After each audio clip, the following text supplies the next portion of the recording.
If you want to be certain that your app or website doesn't contain any broken layouts or visual bugs, you need to use visual regression testing.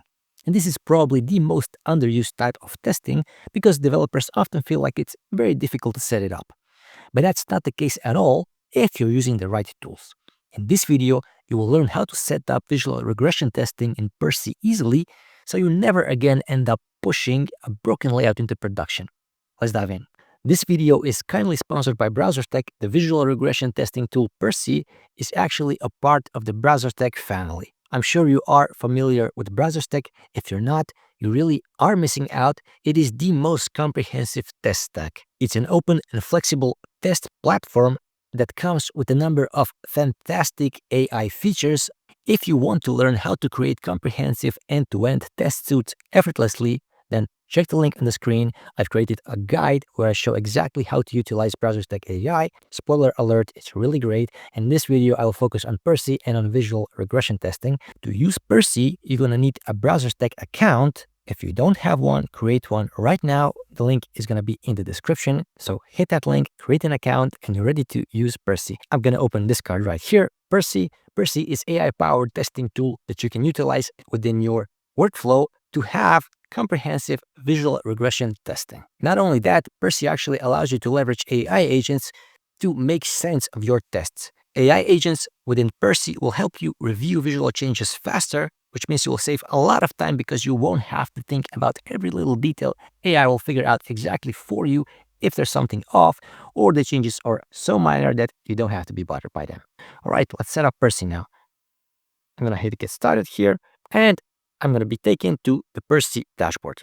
To get started with Percy, first I'm going to need to create a project. And for this demo, I will actually use my project CSS stickers. This is just a simple landing page for my project CSS stickers where you can buy CSS themed stickers. If you want to check it out, the link is going to be in the description. But in this demo, I will actually use Percy to set up visual regression testing on CSS stickers website. So let's jump back into Percy and let's create a new project. This is going to be a web project. The project name is going to be CSS stickers, and I won't change other options. I will just hit create project. There we go. The Percy is already waiting for my first build, but I need to integrate Percy into my app. You can integrate Percy with one of their SDKs into your web application, component library, or a test framework. There are a number of options you can choose from, so check those out yourself. But for this demo, I'm going to use a static site because I am working with a static site, and I'm just going to use Percy CLI to set up visual regression testing on my CSS stickers website. I'm going to open Docs here, and here I can see exactly how to set it up. So first thing that I need to do is I need to install it into my project. So I'm going to copy this command, and I'm going to jump into Visual Studio Code where I already have my project CSS stickers opened. It's already running on localhost 1234, and this is exactly what we will use to create the snapshots because I want to create a snapshot before I push something into production.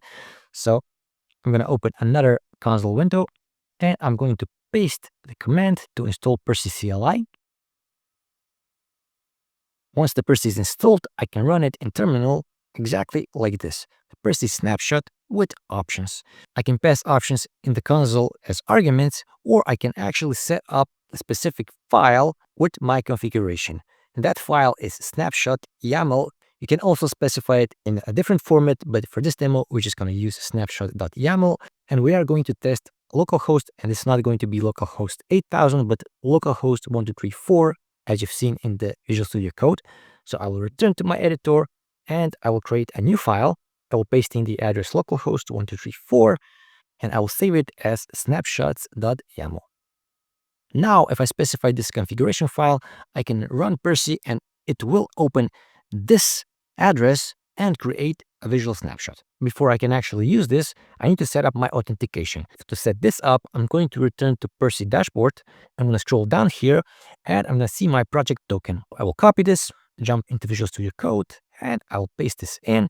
Now that the Percy token has been added to my pad, I should be able to use it. Let's try it out. The command was Percy snapshot, snapshots.yml.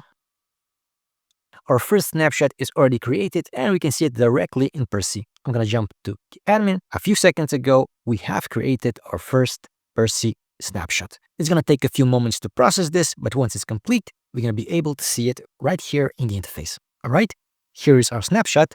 It's unreviewed, so we need to check it out. I'm going to click it, and I'm going to be taken into the interface of Percy, where I can see precisely what the snapshot is. If we change something on our website and do another snapshot, we're going to see clearly the difference here. But before we do that, I want to tweak our configuration a little bit because this website is actually not optimized for the width 1280. So I do want to change the default setting in Percy, and we can easily do that if we tweak our config. I'm just going to approve this build. This will be our starting point. I'm going to jump back into documentation, and let's see how we can configure our snapshots YAML file. Right here are snapshot options. So I can set up name for the snapshot, URL, we already have that. Then we can set up a timeout. So if you want to be certain that everything is loaded properly, you're going to want to use that. And there are also other advanced options, and you can find it all right here. Let's jump back to Visual Studio Code. Here I'm going to paste my new config, and I will add a name. This is going to be a landing page. URL is going to be the same, and I will tweak the widths from 1280 to 1920. And 375 is going to stay the same. This is my mobile testing screenshot. So let's take another snapshot. Our second snapshot has been uploaded. So we're going to jump back to Percy, refresh the page. It should appear right here. And once the processing is completed, we can review it. Perfect. Now let's review our second snapshot. There we go. We have our 1920 width, exactly as we wanted. So this is different from our first one, and we have nothing to compare it against because we have given the name landing page to this snapshot. The previous one was undefined. So let's approve this build. And now let's change something in our CSS so we can see exactly what the visual regression looks like if we, for example, break something. I will go to Visual Studio Code. I'm going to open my main CSS file, and I will tweak H1 sizing from 3 rem to 8 rem. This should be drastically different. Let's take another snapshot. And once it's uploaded, we're going to jump into Percy, and we're going to review the change. And here we can clearly see how is this second snapshot different from the first one. You can see those differences in different views, which will help you easily identify what actually changed and if you should or shouldn't approve the change. In this case, I will not approve the build. I will just flat out reject it. And if I do reject it, I can specify why am I rejecting this build to give my teammates a helpful insight into what went wrong. In this case, headlines seem to be off. All right, let's confirm this. Now this build has been rejected. I hope that this video gives you a clear idea about how easy it is to get started with visual regression testing and Percy. Of course, you will configure Percy to your liking, to your specific project needs, and you can find everything about that in the Percy docs. So make sure to check the docs, integrate Percy properly into your own workflow, and be certain that your website will never be visually broken in production. Thank you so much for your attention, and thanks so much to Browsers Tech for sponsoring. My name is Zoran Jambor. I will see and hear you in a different snapshot, or rather, in the next video.